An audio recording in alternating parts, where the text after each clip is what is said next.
Vamos lá, hoje aqui dia 6 de abril, vamos continuar, né? Vamos falar agora, a gente estava falando sobre clusters, né? A gente falou, né, sobre clusters. E aí na última aula eu deixei lá aquele questionáriozinho para vocês fazerem, né, sobre clusters que vão começar, que nem a gente faz toda semana, que a gente está fazendo, vou começar dando uma corrigida aí no questionário, beleza? Vou tirar essa cara feia minha aqui, vocês não precisam ficar olhando para minha cara aqui a noite inteira, né? Compartilhar minha tela. E aí a gente começa aí corrigindo. Isso aqui não tem nada a ver, isso aqui é da aula anterior que eu deixei aberto. Opa. Pode descartar isso aqui. Fechar aqui uma coisa, outra coisa, outra coisa. Eu passei para vocês, então, esse questionáriozinho aqui, né? Vamos dar uma corrigida nele, só para não ficar coisa aí para trás, dúvidas aí para trás, né? Mas era bem tranquilo aí o questionário. Tinha essa questão de múltipla escolha e as outras todas de verdadeiro e falso. Primeiro aí, espero que todo mundo tenha feito. Um cluster é um conjunto de computadores independentes entre si que cada um executa uma tarefa diferente. Se cada um executa uma tarefa diferente, não é um cluster, né? O cluster, eles todos executam a mesma tarefa, ou tarefas muito parecidas, né, para atingir algum objetivo. É um conjunto de computadores com diferentes funções que juntos realizam alguma tarefa. Também não são diferentes funções. Eu até usei esse exemplo, eu falei que, pô, se for isso aí, um servidor web e um banco de dados estão realizando uma tarefa, que é botar um sistema no ar, mas eles não são um cluster, né? Os dois não formam um cluster. Então, essa definição aí também não é boa, não. A melhor definição é a próxima aí, que um cluster é um conjunto de computadores com funcionalidades similares que juntos realizam alguma tarefa. Então, seria isso aí. Tem funcionalidades bem similares aí e juntos fazem alguma tarefa. Qualquer conjunto de computadores não é, né? Então, pegar dois computadores um do lado do outro não vai ser um cluster. Essa aí é a primeira. Próxima pergunta. Um cluster Beowulf é um tipo de cluster de alto desempenho. Verdadeiro, né? É um cluster de alto desempenho, aquele que você tem um líder, os seguidores, né? O mestre escravos e todos com computadores de uso geral, né? Esse que é o cluster chamado cluster Beowulf. Nos clusters Beowulf, um nó se comporta como mestre e executa as tarefas que são destinadas a eles pelos nós escravos. Falso, né? Tá certo que no cluster Beowulf tem nós mestres e escravos, mas o mestre é que destina as tarefas para os escravos executarem, e não ao contrário. É o mestre que fala para os escravos o que eles têm que executar. Então, essa é falsa. Nossa, eu li errado. Por isso, essa que eu errei. Em um cluster, ó, atenção. Em um cluster de alta disponibilidade, se um dos nós parar de funcionar, se um dos nós para de funcionar, o outro assume o serviço. Verdadeiro. Né? Esse é basicamente a definição de um cluster de alta disponibilidade, né? Se um dos nós parar de funcionar, o outro vai assumir para manter a disponibilidade alta do serviço. E a última questão. Em um cluster de alta disponibilidade, os nós não precisam se monitorar mutuamente, o que é falso, né? Para eu saber que o nó saiu do ar e assumiu o serviço dele, eu tenho que ficar monitorando ele. Então, os nós têm que se monitorar num cluster de alta disponibilidade. Então, essas aí eram as questões que eu deixei no questionário para vocês. Vamos, então, meter bronca. Isso aqui também é outra coisa que não tem nada a ver. Por que você não deixa os questionários ali para quando a gente enviar, a gente ver o que a gente acertou e o que a gente errou? E, tipo assim, pra gente Eu não depois botei esse troço voltar. ainda, não. Achei que eu tivesse botado. Tá, vou Acho botar que isso você aí. não Eu colocou, não. achei que tivesse até configurado assim. Vou salvar isso agora não. Vou perder tempo com isso agora não. Vamos lá pro que interessa. Vamos continuar. A gente vai falar agora, né, sobre grids, né? Falei com vocês que a gente ia falar sobre grids. Deixa eu ver aqui, peraí. Você não colocou, não. Tô vendo Opa. aqui. Vou botar lá então.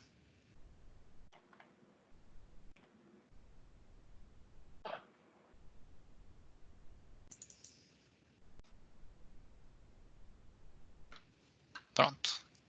Vamos falar aqui sobre grids.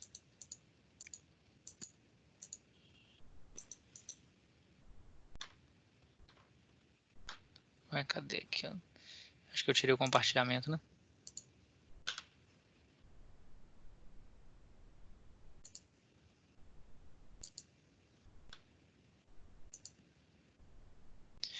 Bom, falemos então sobre grids. Né?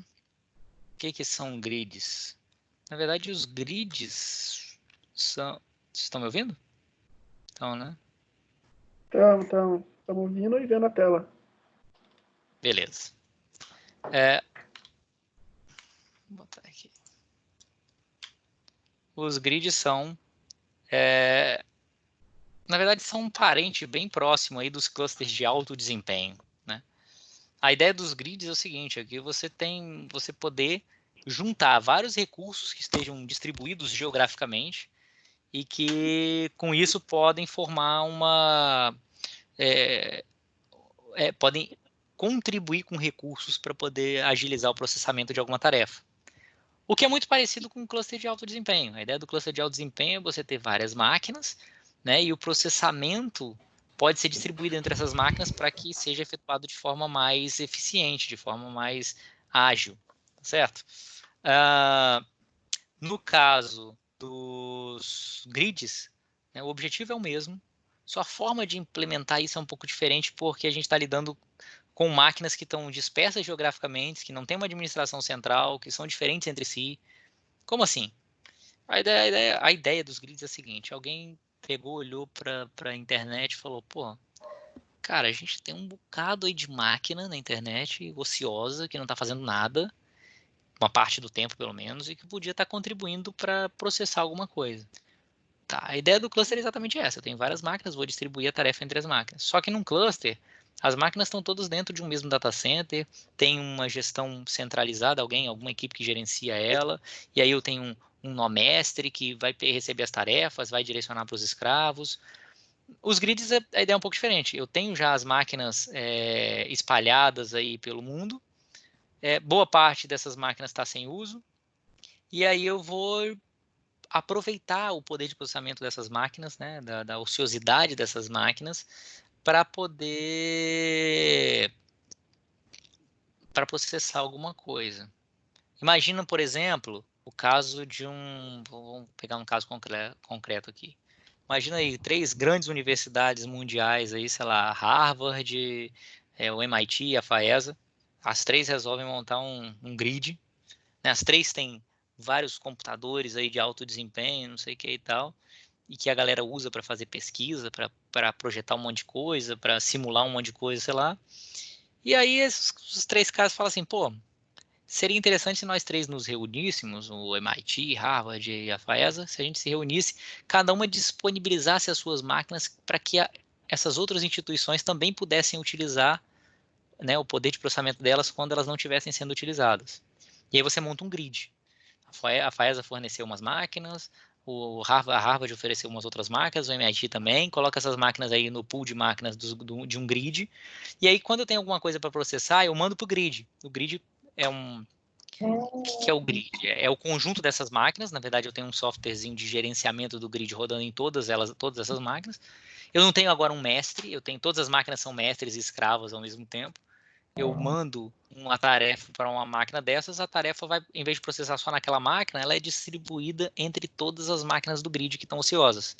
Então, a minha tarefa que eu mandei ser processada, pode ser processada uma parte aqui, uma parte lá no MIT, uma parte em Harvard. E a ideia é justamente que a minha necessidade de processamento vai ser atendida por essas máquinas que estão distribuídas geograficamente, que não são todas gerenciadas por uma mesma instituição, necessariamente. São máquinas heterogêneas, são máquinas diferentes, às vezes até com versões de sistema operacional diferentes, que estão separadas geograficamente. E você não tem um mestre porque você não tem ninguém que controle o grid. O grid ele é uma coisa colaborativa, é uma organização colaborativa. Então, eu quando mando uma tarefa para ser processada, ela vai ser processada entre as máquinas de todo mundo. Daqui a pouco um cara lá de Harvard manda processar alguma coisa também, vai ser processado por todas as máquinas.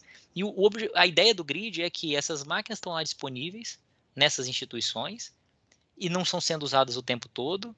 Então pode ser que eu da FAESA resolva utilizar essas máquinas e quando eu resolvo utilizar, ninguém lá no MIT nem em Harvard estão usando o grid, não estão usando essas máquinas. Então eu tenho todo o poder de processamento disponível para mim. Compensação, quando o cara do MIT quiser usar, também ele vai ter todo o poder de processamento disponível para ele. Se os 3 quiserem usar ao mesmo tempo, vai cair na pior situação, em que é a mesma coisa, quase a mesma coisa que se eu não tivesse o grid, porque cada um vai utilizar seus próprios recursos e pronto.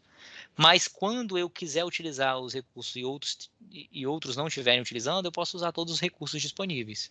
Então a ideia é essa colaboração entre instituições que não necessariamente vão precisar dos recursos de computação todos ao mesmo tempo. E aí você pode usar essa ociosidade. O primeiro caso de sucesso aí que a gente teve conhecimento aí de grid foi um projeto da NASA, a NASA de novo aí, conhecida como SET at Home. Não sei se vocês já ouviram falar, é um projeto que existe na NASA chamado SET. SET quer dizer Search for Extraterrestrial Intelligence, ou seja, busca por inteligência extraterrestre. Independente se você acredita em extraterrestres, que existam ou não extraterrestres, não estou entrando nesse mérito, mas esse projeto existe na NASA. Então, existe um projeto na NASA que consiste em ficar tentando encontrar padrões nos sinais que ela recebe do espaço. Então, a NASA tem diversos conjuntos de antenas parabólicas direcionadas para o espaço que ficam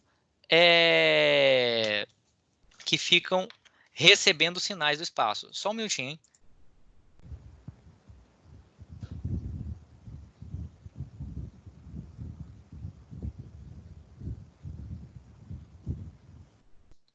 Bom, desculpa, pessoal. Então, a NASA ela tem essas antenas parabólicas espalhadas por alguns lugares dos Estados Unidos e até outros lugares do mundo. Ela recebe esses sinais dessas antenas parabólicas e ela fica tentando buscar padrões desses sinais. Sinais, teoricamente, eles são só ruído branco, são só radiações que são recebidas do espaço, né? Que são emitidas por estrelas e tal, não sei o que e tal, que não tem padrão nenhum. Então ela fica tentando encontrar um padrão, porque se ela conseguir encontrar um padrão de repetição, isso significa que talvez possa existir ali uma mensagem que alguma civilização esteja mandando para a gente. Então a NASA faz isso. Por que a NASA faz isso? Por que a NASA achou que alguém pode estar querendo se comunicar com a gente? Porque a NASA também faz o contrário, ela tenta se comunicar com outros, né? Não sei se vocês sabem disso, mas tem satélites da NASA aí que ficam mandando informações do planeta Terra para o espaço, para ver se alguém vai captar. A gente manda sequência de contagem, a gente manda música, a gente manda as notas musicais, tem um monte de coisa que a gente fica mandando aí para ver se alguém ouve a gente. Então, eles acham que da mesma forma que a gente pode estar mandando, alguém pode estar mandando também, então eles ficam tentando pegar. Só que eles recebem uma quantidade de informação absurda, muito mais do que eles têm capacidade de processar. E aí eles criaram esse projeto chamado SET at Home, foi junto com a Universidade de Stanford, se eu não me engano, na época, e os caras criaram um programinha que você baixava na sua máquina, nem sei se hoje está ativo ainda, você baixava na sua máquina e ele funcionava como descanso de tela. Então, na hora que você não estava usando a máquina, esse descanso de tela iniciava, e esse descanso de tela, na verdade, ao invés de simplesmente descansar a tela, ele iniciava um programa que ia lá no servidor da NASA, pegava um pedaço dessa informação que tinha sido recebida de um satélite, processava localmente na sua máquina e mandava de volta o resultado do processamento, tentar encontrar um padrão naquele pedacinho de informação. E isso, milhões de pessoas instalaram isso no mundo e milhões de pessoas funcionavam como se fosse um grid de computação para a NASA. Então, porque são máquinas que a NASA não tem controle sobre elas, que estavam buscando informações para serem processadas de forma distribuída, certo? A NASA fez isso deu muito sucesso, funcionou muito, um monte de gente fazia isso, tentava, vamos ajudar a encontrar ET, não sei o que e tal, então um monte de gente usava isso aí. Hoje em dia, a maioria dos grids está em centros de pesquisa. Tem alguns grids corporativos, mas são muito poucos. A maioria dos grids está em centros de pesquisa porque funcionam naquele esquema mais ou menos que eu falei com vocês de várias instituições de pesquisa que disponibilizam seus recursos computacionais para que sejam utilizados por outras instituições de pesquisa também, né? Então, pode falar. Quando aqueles que usam, por exemplo, alguns sites que acabam usando o seu processamento para minerar Bitcoin, não conta como grid, não. Cara, até que conta. Na verdade, é um legal. esquema parecido com isso mesmo. Na verdade, eles fazem isso, é um grid, mas tem alguns que fazem isso de forma escondida, né? Tipo assim, eles não dizem que estão fazendo isso, né? Uhum. Mas o fato de ser ilegal não quer dizer que não seja um grid. Tá certo? É um grid também, mas é um grid ilegal. vamos dizer assim, né? Porque eles não estão dizendo para você que estão usando os seus recursos computacionais, né? Então eles são um pouco desonestos, um pouco não, bastante desonestos nesse sentido aí, mas não deixa de ser um grid. Mas os grids mais honestos, vamos dizer assim, eles estão no centro de pesquisa, que são várias instituições de pesquisa, universidades, que disponibilizam seus recursos computacionais para que outras instituições de pesquisa utilizem também. Na verdade, existem alguns grids corporativos também, que tem algumas empresas que são, principalmente empresas multinacionais e tal, que elas têm várias, ou mesmo empresas nacionais que estão presentes no país inteiro e tal, às vezes elas têm mais de um data center, várias máquinas, né, nas localidades, e aí eles utilizam, criam um grid entre essas máquinas, que às vezes são gerenciadas por equipes diferentes, mas dentro de uma mesma empresa. É muito difícil você ter um grid entre empresas. Imagina se chegar o seguinte, vamos pegar aí no mundo de petróleo, aí, né? Eu trabalho na Petrobras lá. Imagina que eu montasse um grid, vamos falar, vou contactar a Shell, vou contactar a Total, vou contactar a Exxon, vou falar, vamos montar um grid entre a gente? Pô, nenhuma empresa vai querer mandar os dados que ela tem para processar, para encontrar petróleo para as concorrentes. Concordo? Eles não vão fazer isso. As instituições de pesquisa fazem isso, porque apesar delas serem concorrentes nas pesquisas, o processo de pesquisa é um pouco diferente. Quando o cara tem lá um grid entre universidades americanas e um cara manda processar lá simulações que ele está fazendo para uma solução que ele está desenvolvendo, não sei o quê, ele manda lá para ser processado uma parte numa outra universidade. Se a outra universidade monitorar aquilo e descobrir o que o cara está fazendo, até eles entenderem o que o cara está fazendo, entenderem o que está sendo feito ali, o cara já recebeu os resultados, já analisou, já publicou o artigo dele, já está certo que foi ele que fez. Ou seja, o tempo entre você simular alguma coisa e publicar é muito pequeno. Em pouco tempo você está com isso publicado e até o outro entender o que você fez, não consegue passar na sua frente. Em empresas, isso é um pouco mais complicado. Você processa uma informação que você vai utilizar nos próximos 10 anos, às vezes. Então, se o cara obtiver informações que são privilegiadas suas, nos próximos 10 anos, ele pode competir com você com informações que você gerou para ele. Então, normalmente as empresas não compartilham esse tipo de uso, não. Mas dentro de uma própria empresa, né, quando você tem órgãos diferentes, isso aí pode ser possível de ser utilizado. Normalmente, o que caracteriza um grid é essa distância geográfica e o fato de que você não tem alguém que aquela pessoa, aquela equipe gerencia o grid, né? Todo mundo, cada um gerencia uma parte do grid, vamos dizer assim. E aí existem inúmeras publicações, inúmeras pesquisas para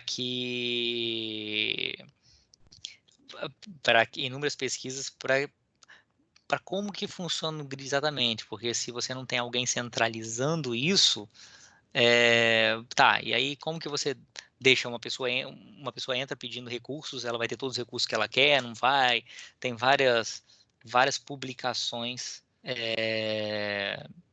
nesse sentido aí, tentando resolver esses problemas de grid que são um pouquinho diferentes dos problemas de cluster, porque em cluster você tem alguém centralizando a gestão. Aqui está só falando um pouquinho que essa ideia de clusters e grids são meio que o princípio da nuvem, né?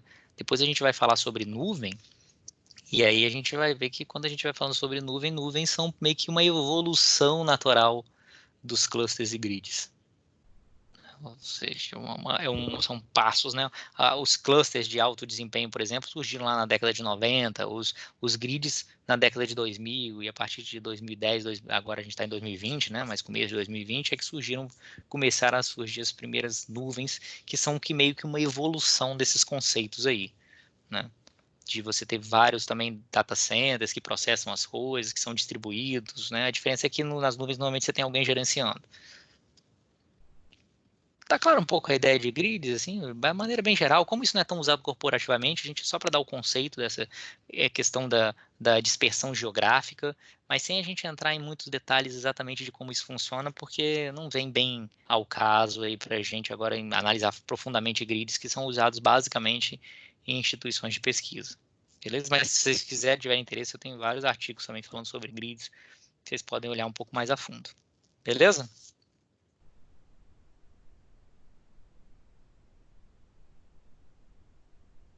Tem alguém ainda aí ou todo mundo foi pegar suco de uva? Não, tô aqui, tá beleza. Eu respondi no chat. Rapaz, é junto que eu não tô vendo Big Brother. Ah, é? Acho que o Big Brother não começou ainda não, né? Só começa mais tarde. Beleza. Tá sabendo, né, professor? Oi? Tá sabendo o horário que o Big Brother começa, né, professor? Rapaz, Rapaz, aqui nesses confinamentos sem nada sem nada pra fazer, não. Tem coisa pra caramba pra fazer, mas a família toda junta, a gente acaba assistindo o que tem na TV, né? Acaba assistindo Big Brother também. Tem muito certo. jeito, não. Na hora que começar a novela, presta atenção, hein? Bom, então, pessoal, sobre grids é isso que eu queria falar. Eu vou inverter um pouquinho a ordem das coisas aqui, só porque, na verdade, é uma coisa que eu já queria ter invertido e não inverti ainda. Porque se vocês forem olhar aí no conteúdo, o próximo assunto que a gente falaria seria sobre redes peer-to-peer. Só que eu vou seguir um pouco essa ideia aí da evolução desse último quadro que eu mostrei para vocês e vou falar um pouquinho sobre nuvem. A gente vai pular sobre nuvem, depois a gente volta a falar sobre redes peer-to-peer. Eu acho que tem mais sentido a gente falar um pouco sobre nuvem agora. Beleza? Beleza. Vamos pegar aqui sobre nuvem. Pera aí, deixa eu achar aqui.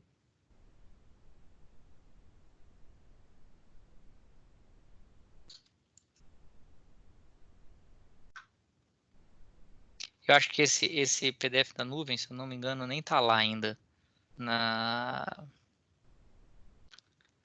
Nem tá lá ainda no Ava, não. Eu vou postar ele lá. Pera aí, onde que tá aqui? Ah, tá aqui.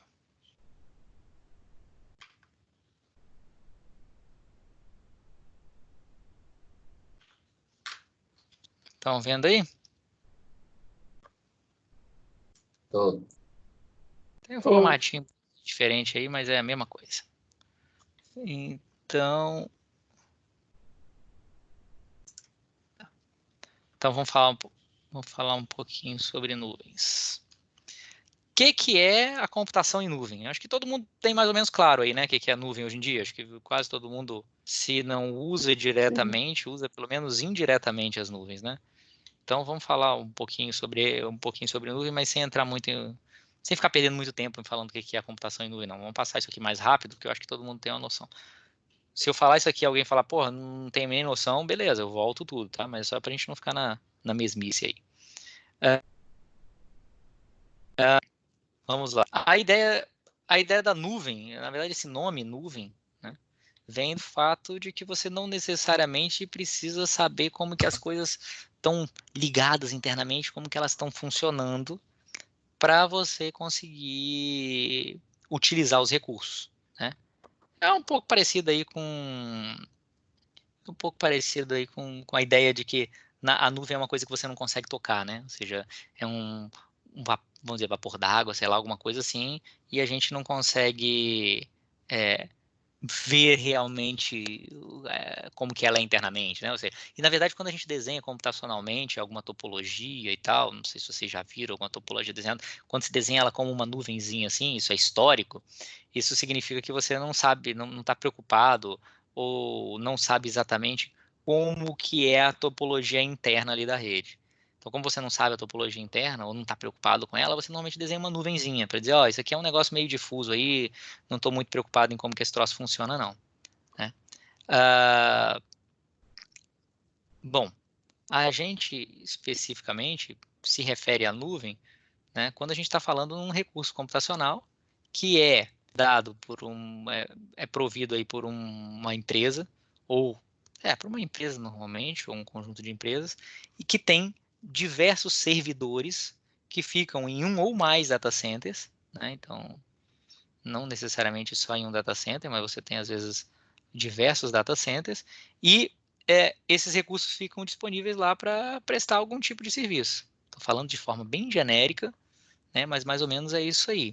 Os servidores estão hospedados em data centers, que estão interligados pela internet, e o grande negócio que dá o nome de nuvem é que eu não preciso conhecer como que eles estão organizados, né, para poder utilizar o serviço. Muitas vezes eu não preciso saber nem em que servidor que está rodando o que eu quero, porque o que interessa é que esteja rodando.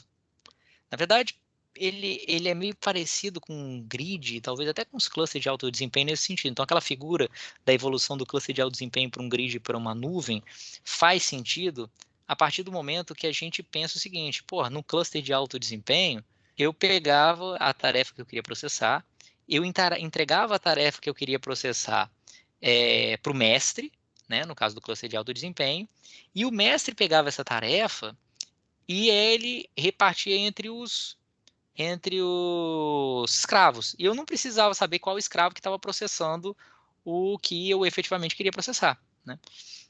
Da mesma forma, no caso dos grids, eu também não precisava saber exatamente qual era, em que lugar, né, que aquilo que eu queria processar ia ser processado. Se eu sou aqui da FAESA, mandei processar o troço no grid, aí uma parte foi processado lá no computador da MIT lá. Eu não preciso saber disso, desde que eu tenha o resultado, né? Eu não preciso saber onde que aquilo que eu pedi para ser processado vai efetivamente ser processado. Desde que seja processado, é isso que me interessa, né? No caso das nuvens é parecido com isso. Só que é uma topologia um pouco mais complexa do que um grid, do que um cluster e tal, né? Aí, última frasezinha aí, tem uma questão que é importante a gente salientar aqui, a ideia da nuvem também é que, como você tem diversos recursos computacionais que são hospedados em data center espalhados pela internet aí, pelo planeta, que vão oferecer algum tipo de serviço, a ideia da nuvem também é que esses recursos computacionais eles possam ser alocados de acordo com a necessidade. Então, se eu tenho um serviço lá qualquer, em que eu preciso de um servidor web vai ser direcionado para mim, disponibilizado para mim. Se agora eu estou tendo cada vez mais clientes, eu estou precisando de 2, 3, 4, 5, 10, 20 mil servidores web para dar conta dos meus clientes, essa quantidade de servidores web que vão ser necessárias para me atender podem ir crescendo à medida que a demanda pelo meu serviço vai crescendo também. Ou seja, eu posso ir criando novos servidores, né, de acordo com a necessidade. A nuvem pode disponibilizar para mim novos servidores à medida que seja necessário que eu tenha novos servidores. E aí, a partir do momento que eles deixam de ser necessários porque a demanda diminuiu de novo, esses servidores podem ser desalocados, eu posso parar de usar eles. Então, eu vou ter servidores sendo alocados para mim à medida que eu vou falar servidores, vou falar recursos computacionais de forma mais genérica. Mais recursos sendo alocados para mim à medida que isso é necessário. E os recursos sendo desalocados para o meu uso à medida que eles não são mais necessários, né? Se eu tivesse servidores físicos nas minhas dependências para poder atender o meu serviço, eu sempre ia ter que ter uma quantidade de servidores que atendessem o meu pico de uso. E aí eles iam ficar ociosos no tempo que eu não estou usando, né? Os grids, inclusive, vêm para tentar fazer com que você use esses recursos computacionais em períodos de ociosidade, né? E aí, a nuvem foi muito impulsionada pela difusão do conceito de virtualização. Por quê? Porque a partir do momento que eu posso virtualizar servidores, criar servidores e destruir servidores começa a ficar um processo muito mais fácil e rápido. Antes da virtualização, eu criar um novo servidor significava instalar um sistema operacional, botar tudo funcionando numa máquina física. Isso demora. Então, é mais difícil eu disponibilizar novos servidores web, por exemplo. A partir do momento que eu tenho máquinas virtuais, disponibilizar um novo servidor web é subir uma imagem de uma máquina virtual que está lá prontinha para ser subida. Destruir a máquina virtual é simples. Eu ir lá e falar assim, desliga essa máquina virtual aí. Então, eu disponibilizar novos recursos para os meus clientes à medida que eles são necessários, começa a ser um processo muito mais rápido porque eu estou usando a virtualização.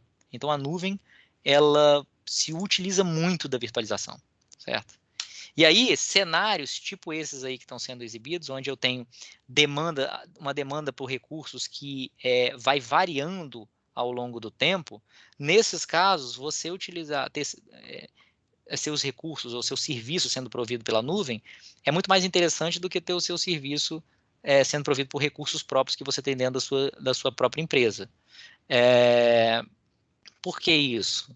Porque imagina esse primeiro caso aí, em que eu tenho as chamadas cargas on-off. Carga on-off quer dizer, eu tenho o uso dos meus recursos computacionais durante um tempo, mais ou menos uma média de uso aqui. Aí eu tenho um período de inatividade, um período em que ninguém está usando nada, e depois eu volto a ter uso, daqui a pouco eu tenho inatividade total. Posso pensar, por exemplo, numa empresa que no horário comercial ela tem uma média de uso lá, aí quando sai do horário comercial para o uso, ninguém mais usa porque todo mundo foi embora para casa.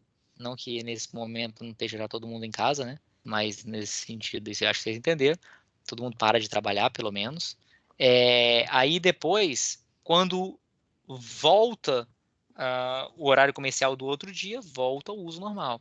Então, por exemplo, as máquinas, os servidores de uma empresa desse tipo, durante a noite, e que é um período grande, sei lá, de 6 horas da tarde até 8 horas da manhã do dia seguinte, as máquinas ficaram totalmente ociosas. Se essas máquinas tivessem sido alocadas na nuvem, durante esse período de inatividade, 6 da tarde a 8 da manhã, essas máquinas podiam todas serem desalocadas e você não pagar por esses recursos que não estão sendo utilizados. Não estão sendo utilizados, né?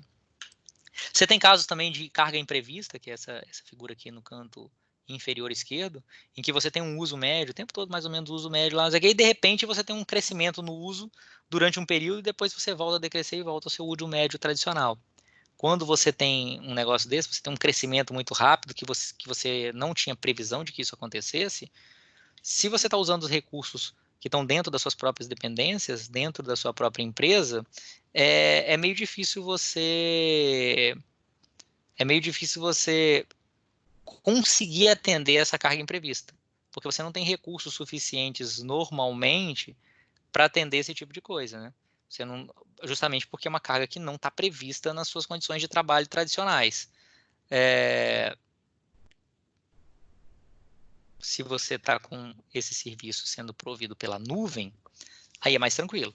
Se você está com o serviço sendo provido pela nuvem, novas máquinas virtuais, por exemplo, podem ser criadas para você no momento em que você precisa de ter os recursos. No momento que você precisa de mais recursos, novas máquinas virtuais são criadas. No momento em que você deixa de precisar desses recursos, e aí essas máquinas virtuais podem ser desativadas e você voltar a ter a quantidade de máquinas virtuais que você tinha lá desde o começo.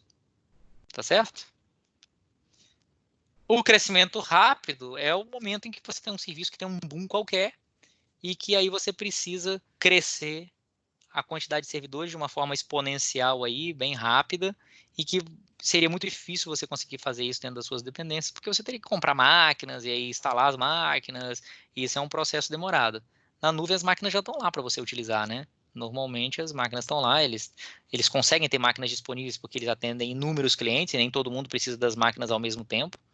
É claro que eles não fazem mágica, simplesmente porque como eles atendem um número grande de clientes, nem todo mundo precisa das máquinas ao mesmo tempo, eles podem disponibilizar as máquinas à medida que vai sendo necessário. E por último tem essa carga sazonal, que é que você não tem um uso médio, mas você tem cargas. Uma hora você precisa de muito recurso, daqui a pouco você precisa de menos recurso, daqui a pouco de mais, daqui a pouco de menos. Às vezes comércio eletrônico acontece isso. Tem momentos que você precisa Foi de o mais exemplo que a carga. gente deu, professor, Oi? de Black Friday, não foi não? O exemplo da Exatamente. Black Friday. Black Friday pode ser uma carga sazonal. Ela não é uma carga imprevista, ela é prevista, mas ela é sazonal, né? E aí depois da Black Friday tem uma outra promoção, tem uma outra coisa, mas aí você vai e volta e cresce o tempo todo. E você não poderia ter, você não poderia, até poderia, mas não faz muito sentido você ter servidores dentro da sua empresa que atendam tudo isso, porque senão você ia ter que ter uma quantidade enorme de servidores que fora da Black Friday eles não iam servir para nada. Porque você não precisa daquela capacidade computacional toda fora daquele momento ali de pico de uso. Tá certo? Certo. Então, todos esses cenários aí são muito parecidos nesse sentido, em que você ou tem um crescimento muito grande, ou tem, na verdade, todos eles, você tem uma variação na carga, né? Seja periódica, seja porque está crescendo muito, seja porque tem uma carga imprevista, ou porque vai mudando muito ao longo do tempo na forma da carga sazonal. Antes de você ter esses conceitos em nuvem, né, de nuvem, você usava recursos internos da sua própria empresa. E aí, quando você usava recursos internos da sua própria empresa, normalmente o que era feita era uma previsão de carga. Você tinha uma previsão de como que o seu serviço ia crescer ao longo do tempo. E em cima disso, você fazia a aquisição de máquinas para servidores, né, para poder atender a esse serviço que você presta, né? Então, nesse caso aqui, por exemplo, essa linha tracejada na vertical é o crescimento de um serviço qualquer que eu estou prestando, que eu previ que seria esse o crescimento do meu serviço, né, da carga do meu serviço. E aí eu faço aquisição de materiais, de equipamentos, né, de servidores, para atender esse serviço. Eu faço crescimento das capacidades aí de forma em forma de degrau. Ou seja, por que em forma de degrau? Porque para começar a atender, inicialmente eu vou lá e compro uma certa quantidade de máquinas. E aí essas máquinas atendem até um certo momento. Quando a, a carga que está sendo, que eu estou utilizando, vai chegando próximo da capacidade de recursos que eu já tenho que programar uma nova compra aqui um pouquinho antes para essas máquinas chegarem, eu poder instalar elas e aí ter meu recurso dobrado aqui, que vai me permitir desafogar e atender enquanto essa carga está crescendo. Quando ela chegar no momento aqui, um pouquinho antes dela chegar nessa capacidade aqui, eu vou lá e compro novas máquinas e vou crescendo de forma integral. Então eu tenho que comprar com uma certa antecedência. O problema é que nem sempre os serviços se comportam de forma tão bonitinha, com um crescimento tão linear assim. Muitas vezes você tem uma previsão e você erra nessa previsão. No começo o serviço não deu tanto certo, as pessoas não conheceram tanto, sei lá o que, ou os usuários não estão usando com a mesma intensidade que você achava que estão. De repente todo mundo acha um negócio maneiro e tem um boom aqui e você tem um crescimento da sua carga muito maior do que você achava que ia ter.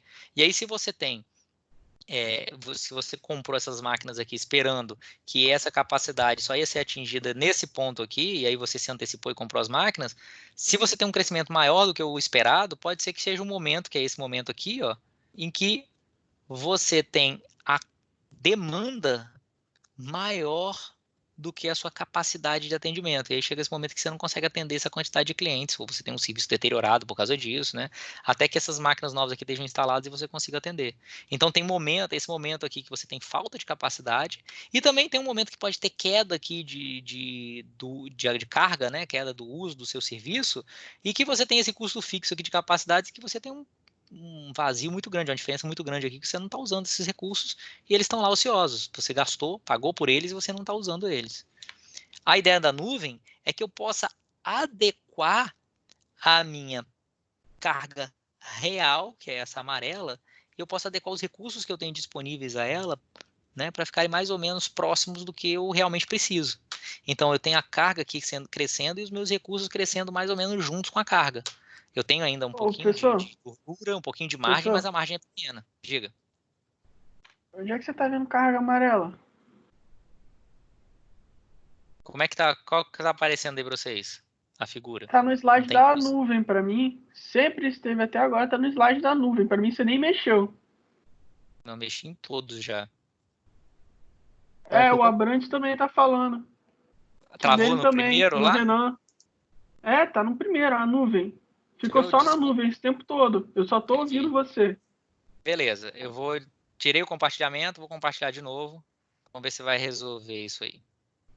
Você começou a falar da linha amarela e eu não tô vendo linha amarela nenhuma. Bom vocês falarem. Isso aqui foi aquilo que eu expliquei, que é a carga on-off, o crescimento rápido, uma carga imprevista, uma carga sazonal. Estão vendo aí os desenhos? Agora dá pra ver. Pra mim e pro Renan, sim. E esse aqui deu pra ver também, ó? Não, agora dá pra ver, mas só tava no primeiro slide, só. Não tava mexendo nada. Então eu repasso aqui rapidinho aqui pra vocês, ó. Isso aqui tá mostrando, essa linhazinha tracejada aqui, tá mostrando a sua previsão de carga que você faz, do crescimento do seu serviço, e mostrando que se eu estiver usando recursos próprios, eu normalmente compro uma batelada de servidores, que aumenta a minha capacidade. Aí quando a carga que eu previ está chegando perto da capacidade que eu tenho que comprar logo uma batelada de servidores para aumentar a capacidade para dar conta desse crescimento. Então eu vou aumentando na forma de escada e minha previsão de carga vai sendo sempre essa linear aqui. Só que o que acontece na prática é que às vezes essa outra linha aqui, né, o meu crescimento da carga nem sempre é linearzinho, normalmente não é, inclusive linear do jeito que eu projetei.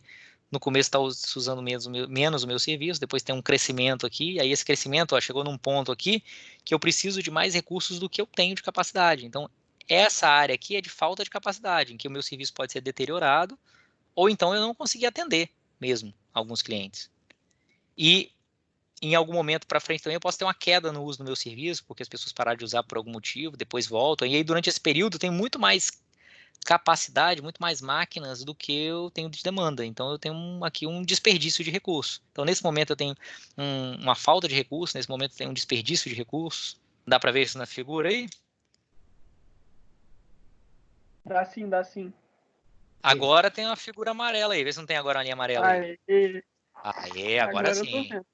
E aí o que eu estou falando com vocês é que quando eu tenho a nuvem, como os recursos podem ir crescendo junto com a demanda, eu posso ter aqui, em preto aqui são os recursos disponibilizados para mim na nuvem, em amarelo a minha demanda. À medida que a demanda vai aumentando, eu vou botando mais recursos, mas mais ou menos o que eu preciso. Sempre uma gordurinha, porque às vezes quando eu tenho um crescimento muito rápido na demanda, eu tenho que ter uma gordurinha mínima, porque às vezes eu demoro um pouquinho para começar a crescer a quantidade de recursos que eu preciso na minha nuvem. Mas eu sempre vou ter aqui, eu nunca vou ter falta de recursos, porque eu sempre estou crescendo à medida que os recursos, a demanda vai diminuindo, eu vou desalocando máquinas também e vou tendo os recursos aqui, só os necessários para atender o meu serviço. Eu sempre vou ter uma gordurinha, horas vai estar maior, hora vai estar menor, mas eu sempre vou ter só um pouquinho de máquinas a mais do que eu realmente preciso.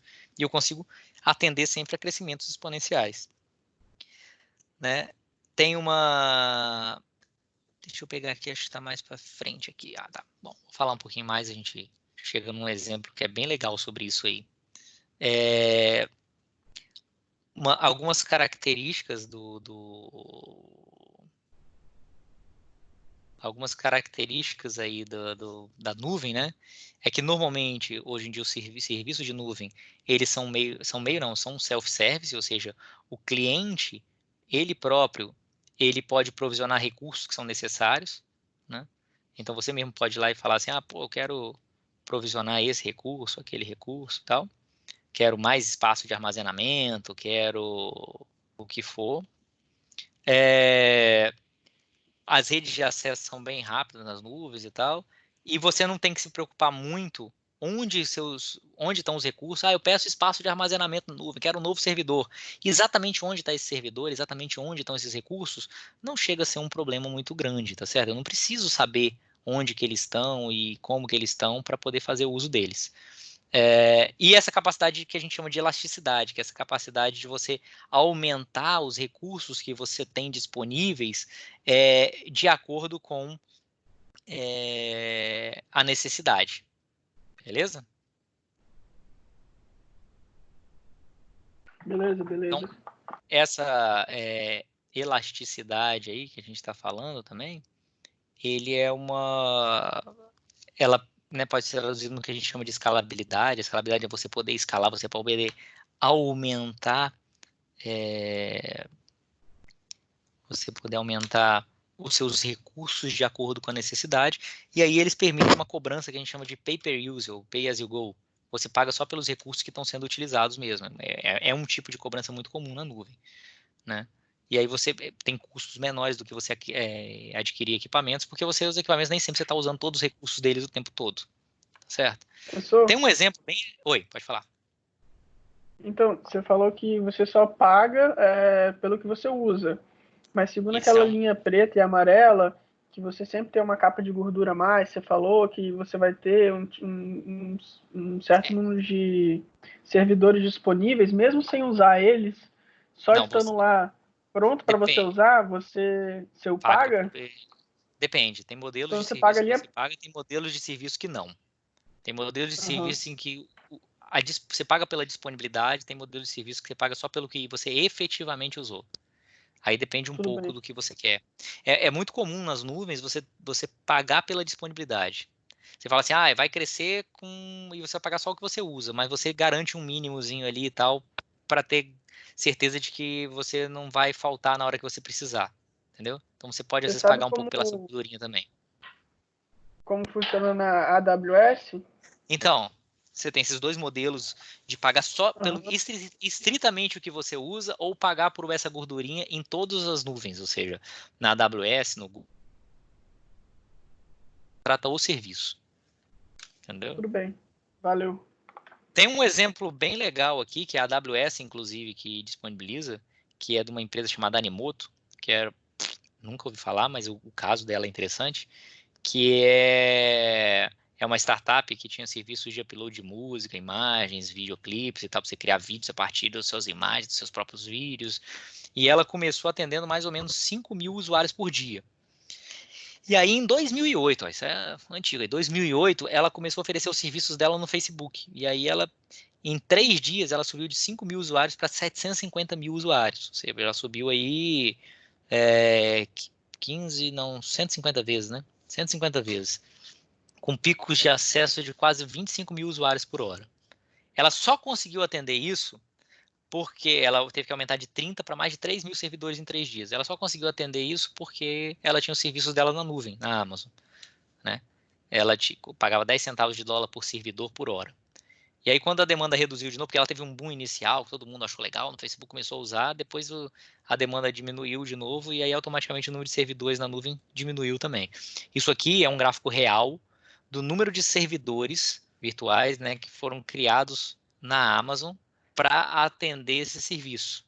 Então, vocês olharem aqui, ó, tem mais ou menos umas 40 servidores, 30, 40 servidores. Aí teve um momento em que eles tiveram um crescimentozinho quando eles lançaram o troço no Facebook, uns 2 dias depois, teve picos aqui de até 5 mil máquinas. Aquelas 33 mil são em média, né? Então teve um pico aqui de até 5 mil máquinas aqui, e eles conseguiram atender e criar servidores necessários para os caras lá quase que imediatamente. E o serviço não saiu do ar, o serviço funcionou numa boa. Beleza? Só mostrando um caso real aí dessa escalabilidade. Show. Continuando, né, vamos falar um pouquinho então sobre os tipos de nuvem. Né? Falei só sobre vantagens da nuvem, sobre a questão da elasticidade, que é uma característica comum da nuvem.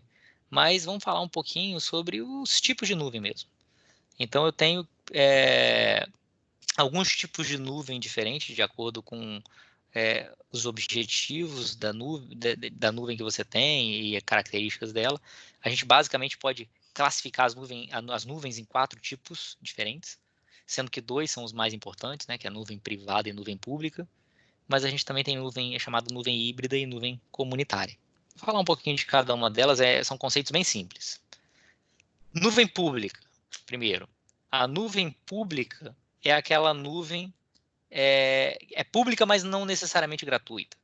Nuvem pública é a nuvem em que qualquer um pode ter acesso, pagando ou não por ela, normalmente pagando, mesmo que não seja pagando.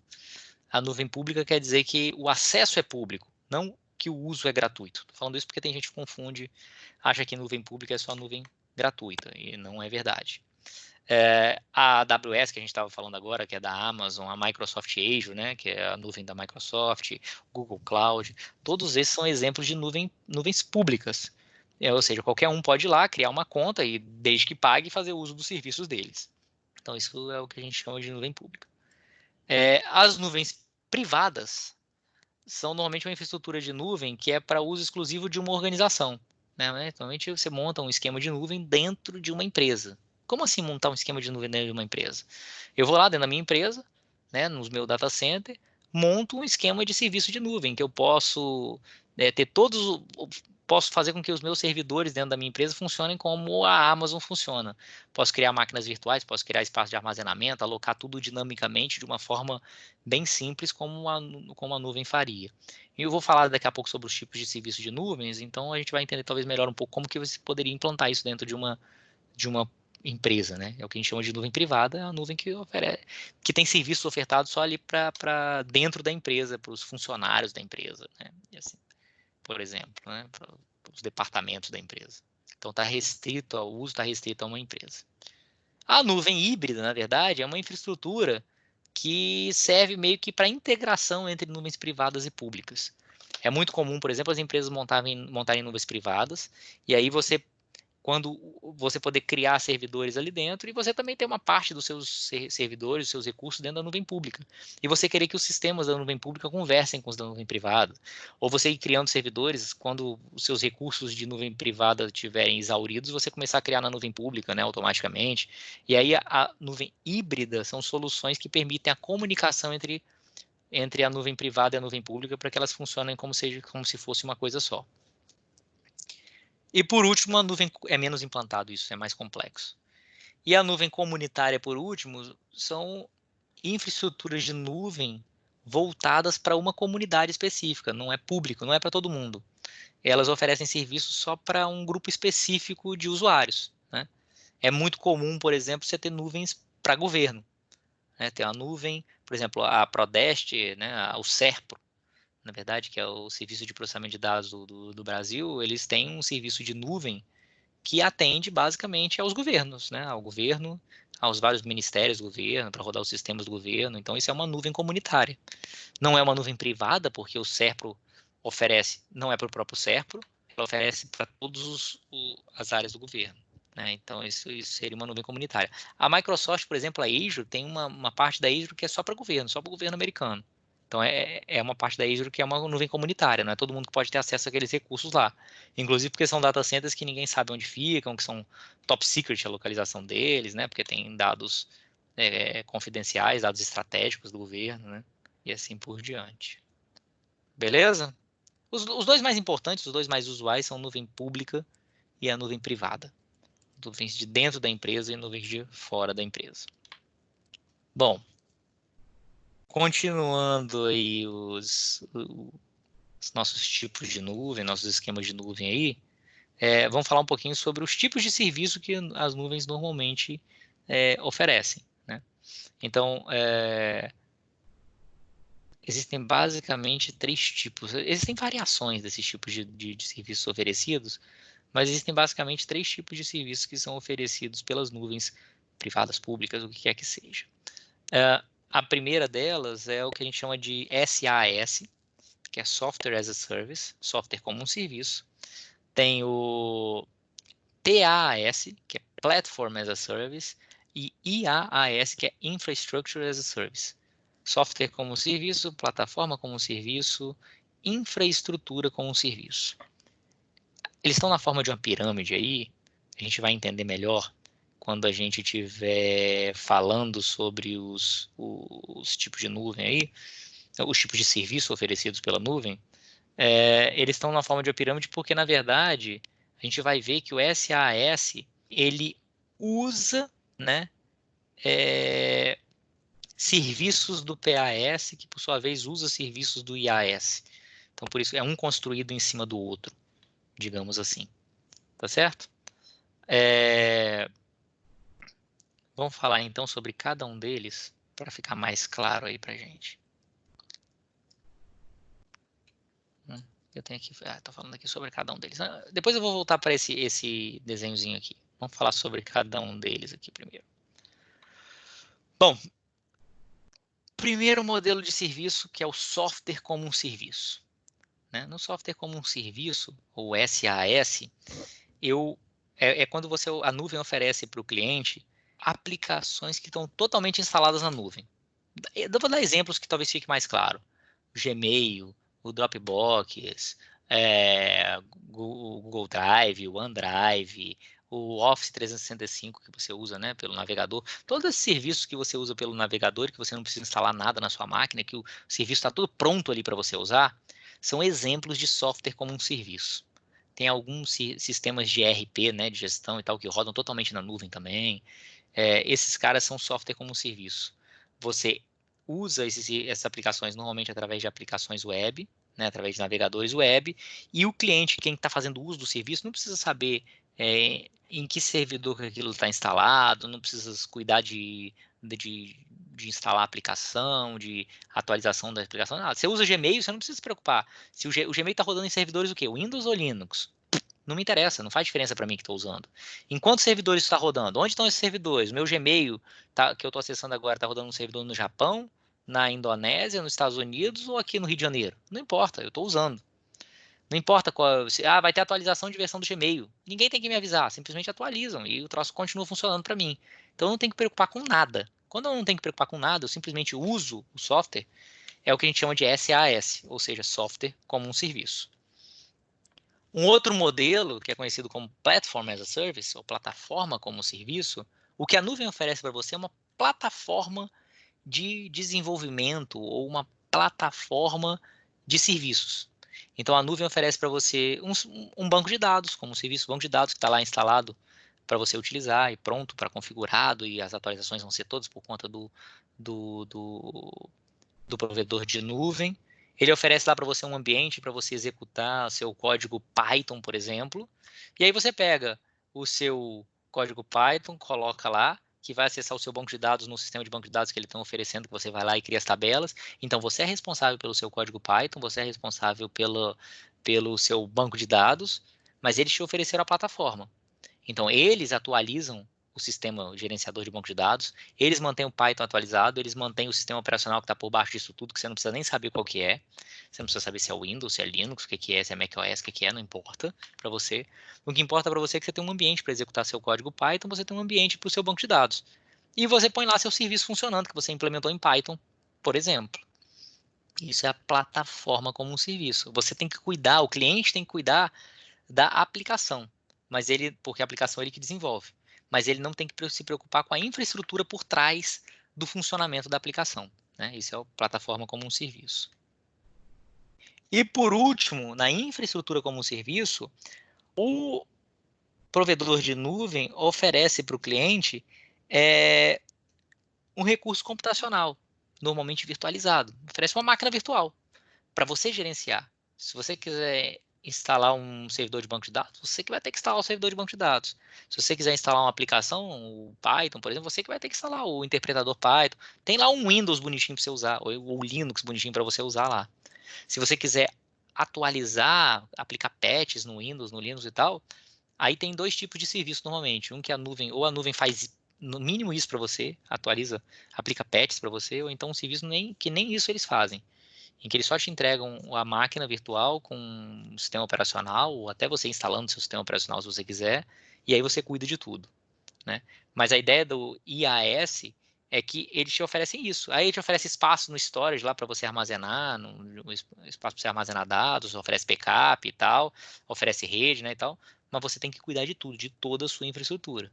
Então, se você, por exemplo, o Netflix, ele desenvolveu a solução dele de oferta de vídeo sob demanda. Eles não usam, eles pegam lá uma infraestrutura como serviço, que é um servidor lá, Linux, por exemplo, com um banco de dados lá e tal, e eles instalam tudo, eles instalam a aplicação que eles desenvolveram para vídeo sob demanda para o Netflix. Então, eles têm só o IaaS, e eles colocam a aplicação deles funcionando lá, eles são responsáveis por tudo, certo? Então, isso que volta a essa figurinha aqui, que mostra em azul o que é responsabilidade do cliente, em cinza o que é responsabilidade do provedor de nuvem. Quando você tem uma TI tradicional, em que você não está usando a nuvem, é tudo responsabilidade do cliente. A configuração da rede, os serviços de armazenamento, a instalação dos servidores, se tiver alguma virtualização, instalação do serviço de virtualização, o sistema operacional, cuidar dele, instalar, manter ele atualizado, middles que você tiver, que a gente não vem bem ao caso agora, os dados, as aplicações, tudo tem que tem que ser cuidado pelo cliente. Quando você contrata a infraestrutura como serviço, que foi a última que você falou, essa parte de baixo aqui é toda a responsabilidade do provedor de nuvem. O provedor de nuvem que instala os equipamentos de rede, que põe as redes funcionando, que tem os mecanismos de armazenamento de dados todos funcionando e garantindo que ele vai funcionar direitinho, que mantém os servidores, instala, deixa tudo instaladinho pronto para você, que cuida do software de virtualização, se ele tiver lá o VM para criar as máquinas virtuais, ele que cria para você, você não se preocupa, e que às vezes mantém até um pedaço do sistema operacional para você. Outro pedaço você que mantém, se você quiser instalar novos pacotes no sistema operacional, novas aplicações, você que cuida. E daí para cima você que instala, você que cuida dos dados, você que cuida das aplicações, você cuida de tudo. Na plataforma como um serviço, ele cuida do sistema operacional e cuida do MIDA, do runtime. Ele cuida lá do Python rodando direitinho, do banco de dados rodando direitinho, mas você cuida das aplicações que você desenvolveu e dos dados também das suas aplicações. Você tem que cuidar onde você vai armazenar, como que você vai armazenar. E por último, o software como serviço, ele cuida de tudo. Você simplesmente usa o serviço. Os dados, ele garante que ele está armazenando no meu Gmail. Eu espero que o Google esteja armazenando meus dados lá direitinho, que tem backup de tudo, que se um servidor sair do ar, vai estar tudo funcionando, certo? Porque ele é um software como um serviço. Então, são esses três tipos principais. Se vocês forem ler coisas a respeito de nuvem, vocês vão achar, às vezes, outras nomenclaturas. DBaaS, que é Database as a Service. Vocês podem achar, sei lá, várias outras nomenclaturas. Como é que é? STaaS, que é Storage as a Service, que é armazenamento como um serviço. Mas, na verdade, são nomezinhos bonitinhos que podem ser englobados por isso aqui. Armazenamento como serviço é um tipo de infraestrutura como serviço. Banco de dados como serviço é um tipo de plataforma como serviço. Eles colocam esses nomes simplesmente para dizer que ali eu estou falando de banco de dados, ali eu estou falando de armazenamento de dados.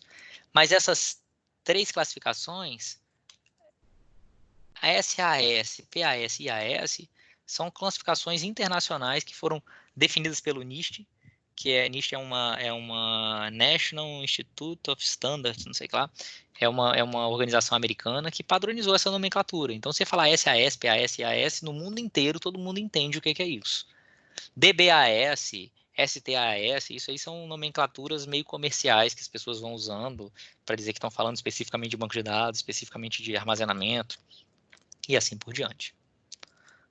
Bom, por último, tem um quadrinho aqui, um quadrante aqui, o quadrante de mágico de Gartner. Já ouviram falar no quadrante mágico de Gartner? Não. Então, vamos ouvir falar agora. Gartner é uma empresa criada por um cara chamado Gartner, que não tem nada a ver com nuvem, que, na verdade, o Gartner, o que ele faz é uma empresa de consultoria. E o que eles fazem? A maioria das empresas... eu estou falando isso com vocês aqui porque pode ser interessante para vocês verem, vocês podem ver isso em outros contextos também, tá? Para explicar o que esse gráfico quer dizer. Esse mesmo gráfico, quadrante mágico de Gartner, é utilizado para várias outras áreas, né? E é bastante respeitado aí na área de computação.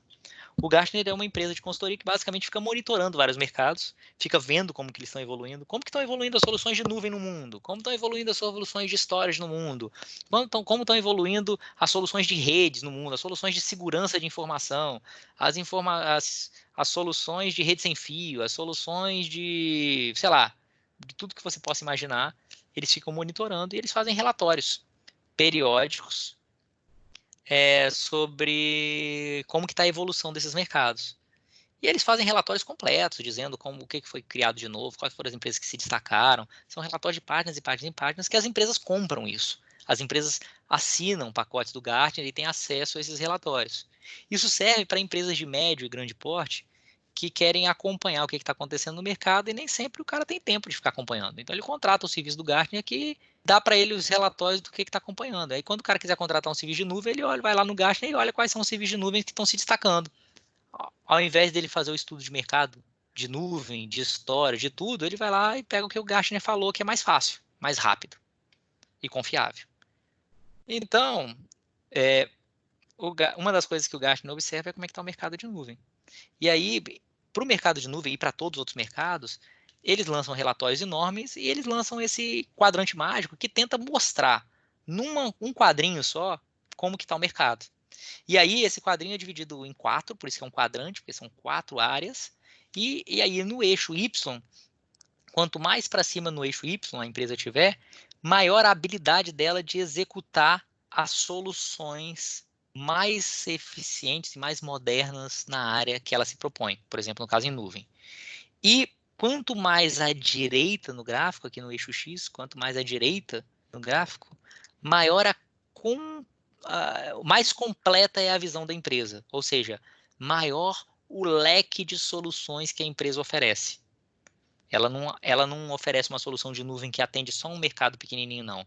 Ela oferece uma solução de redes que tem inúmeras soluções, inúmeros serviços diferentes dentro da solução de nuvem dela. Para o caso de nuvem, isso vale para todos os outros serviços.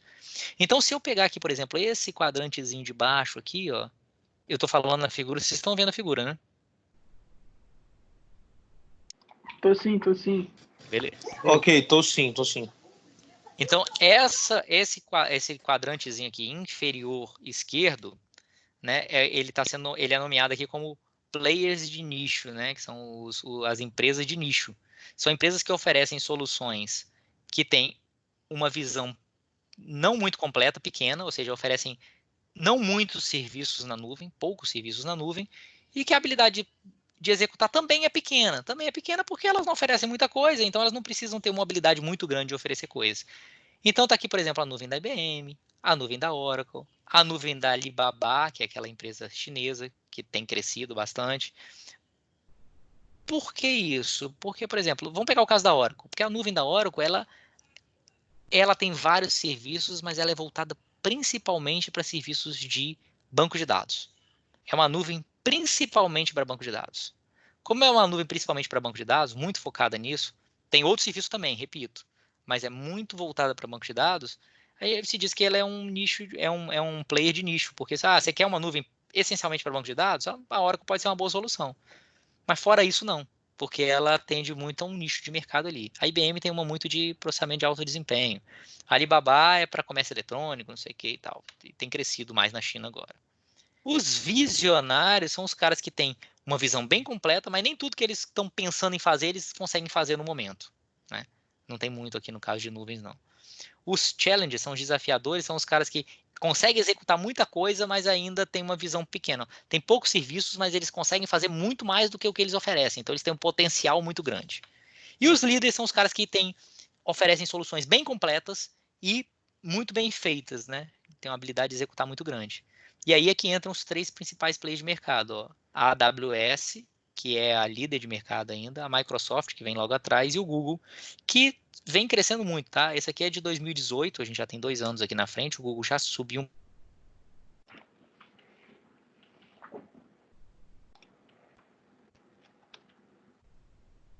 Acho que a internet travou. Ou a internet travou, foi do professor. O pessoal tava reclamando muito. Entrei na internet, vamos ver se tá funcionando. Acho que foi a dele, porque aqui tá É, conectado. foi a Ainda. dele. É, tô te ouvindo, foi a dele. Aí, gente, qual é a nuvem da Microsoft? Eu não conheço, não. Azure. Ó, Azure. moleque, já sabe de a ponta da língua. É que minha esposa usa ele. Azure, E-G-E-R-I. Não. Azure. Ah, tá. Azure.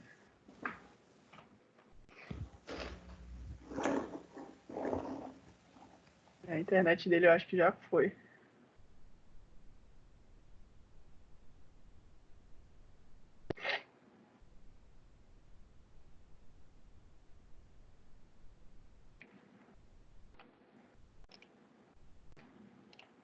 Tá falando que a Azure está em 58 regiões, mais do que qualquer outro provedor da nuvem. Nossa, mais que a AWS.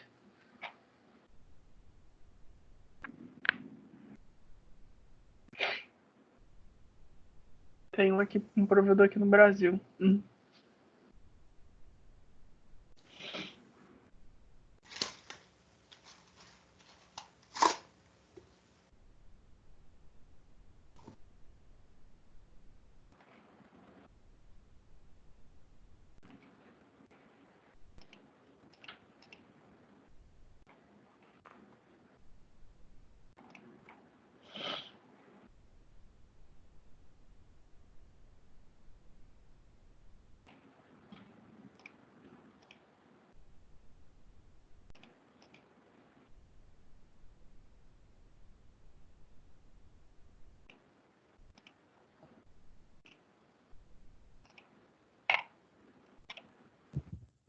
Então, né?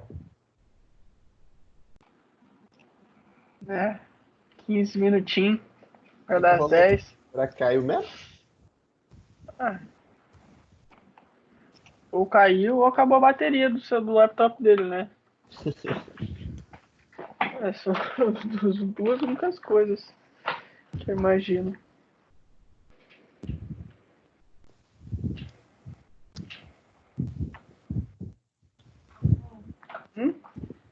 Alô? Opa. Foi só falar que o problema era só no dele, que aí caiu o meu também, né? É Não, contagioso. não tá com problema aqui não, pessoal. Não tá com problema aqui não. Eu falei se travou porque você parou de falar. Aí eu falei, ué, ou foi ele ou fui eu. Não, é porque primeiro travou, você parou de ouvir, acho que todo mundo me ouvia. E depois o meu travou também, com a sequência de eventos. Mas basicamente o que eu estava falando era que o quadrante Gartner aqui, que é usado em várias áreas e que mostra que basicamente quem são os líderes de mercado, né? E aqui no caso de nuvem são esses 3 grandes players aí, que são a AWS, o Microsoft e o Google. foi isso. Basicamente, o resumo era esse aí. Né? Isso vocês vão ver, podem ver esse quadrante de Gartner em várias outras áreas, né? É legal porque você bate o olho nele e você, mesmo que você não conheça a área, você sabe quem são os caras mais importantes da área, quem são os menos importantes, quem tem as melhores soluções, né? Você pode sair procurando aí na internet quadrante de Gartner para segurança da informação, ele vai te dizer, para, sei lá, para as várias áreas aí. Mas é de graça? Você acha assim de boa ou Você você acha os paga mais antigos de uma. graça. Você acha os mais antigos de Tá. graça, entendeu? Os mais recentes, o último lançado, normalmente é só para assinantes aí, para pago. Às vezes você até acha o quadrante, mas o relatório completo do Gartner é só para quem paga, entendeu? Sim. Mas nem sempre você acha o último, não, desses quadrantes. Você acha o penúltimo, que já dá uma boa visão, porque não muda também assim do dia para noite, né? Dá para ter uma boa ideia. Esse aqui é 2018, não mudou muita coisa não. O Google subiu um pouquinho mais aqui só. Isso aqui é só um negócio mostrando que os serviços aí de nuvem, o gasto das empresas com serviço de nuvem tem crescido absurdamente, né? Na projeção aqui nós já estamos em 2020, só mostrando que está crescendo bastante e crescendo cada vez mais. Beleza? Tá claro esses tipos de serviço? O importante é vocês conhecerem de nuvem, a nuvem pública e privada, esses tipos de serviço. O que é PAS, o que é IaaS, o que é SaaS, né? E isso aqui é um plus, é uma coisinha aí a mais só porque isso pode ser útil para vocês, esse quadrante tipo de Gartner aí em várias outras áreas. Beleza? Beleza. Beleza. Vamos parar hoje por aqui. Vou deixar vocês aí com o Big Brother. Eu vou deixar mais uma atividade lá para vocês, que é um questionáriozinho. Ainda vai dentro daquela linha dos questionários que valem nota, né? Porque a nossa C1, lembra que são, desde o começo, são questionários que vão valendo nota. C2 é que era uma prova no final, né? Que é uma prova. Então, vou botar mais um questionáriozinho que vai valer nota aí também. Na verdade, vão ser 2 questionários agora, porque como eu fechei a parte de clusters e grids, tem uma de cluster grids, tem um questionáriozinho também de nuvem. Aí dá para botar os dois de uma vez só. Beleza? Pô, Aí ficam pessoal, bota 2 tentativas aí. Pô, você tá querendo, não quer nada, né? Quer só moleza, hein? Putz grilo, Pô, hein? não, é porque na moral, o último aí eu errei 2 questões por bobeira Você mesmo. Aí eu tô errou puto porque você não comigo prestou mesmo. atenção. A vantagem é a Sim, seguinte, ó, então foi exatamente. bobeira. Então, na última não valia nota. Essa agora vale nota, aí você agora presta atenção, pô. Mais fácil. Presta mais Boa, atenção. justo. Valeu, pessoal. E bota pra gente ver o resultado, o que a gente acertou e errou, porque só aparece o número, tá ligado? Beleza. Aí depois a gente consegue estudar também pelas perguntas. Beleza. Vou ver se eu boto aí. Professor, o prazo vai ser até segunda que vem ou você vai limitar aí até sexta-feira? Eu vou botar uma do mesmo jeito, até segunda que vem. E o outro eu vou botar um prazo um pouquinho maior. O até segunda que vem, é porque vão ser 2, né? Eu ponho um até segunda que vem e o outro por 2 semanas. Beleza? Show de bola, muito obrigado. Professor, uma perguntinha aqui. Segunda-feira é feriado, né? Não? Ou eu tô enganado? Não, feriado é terça-feira. Né? Terça? Não sei se será que a FAESA não tem aula segunda também? Eu nem sei falar isso, falar a verdade. Talvez não tenha, porque o feriado oficial é terça-feira, não é? Não, professor, sexta-feira agora é feriado. É sexta. Não, sexta-feira sexta-feira é feriado. Mas independente Rapaz, eu acho que de para ser essa feriado, semana, eu acho até que tem é feriado quinta e semana sexta que para vem FAESA. também.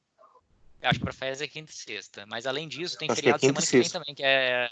Sim, mas semana que vem... 21, que eu acho 20 e 21. 20 e 21, segunda e terça. Que é segunda e terça também? Eu acho que é isso, 20 e 21. Acho que é isso. Porque segunda Dá uma olhada no calendário aqui. Não, mas é na outra semana, então. É na outra semana, né? Porque semana É, que vem isso aí. é dia 13. Aí na outra semana é isso. Na outra semana é porque é Nossa 20 Senhora da 21. Penha, né? 20 21, Isso Nossa aí, Senhora isso da aí. Penha. Então a gente ainda tem aula na semana que vem. Então uma das atividades eu vou botar para segunda-feira. É segunda-feira antes da aula, né? Até 18h30, 20h30. E aí a outra atividade eu ponho para outra semana. Beleza. Combinado. Beleza, então. Aí, então nós temos umas aulas ainda semana que vem também. Feriado é só na outra semana. Boa noite aí para vocês. Vejam aí a novela Big Brother. A novela já até começou, hein? Beleza. Até semana que vem aí para vocês, hein? Valeu, professor. Valeu, professor. Um abraço. Boa noite. Boa noite. Falou, pessoal, boa noite.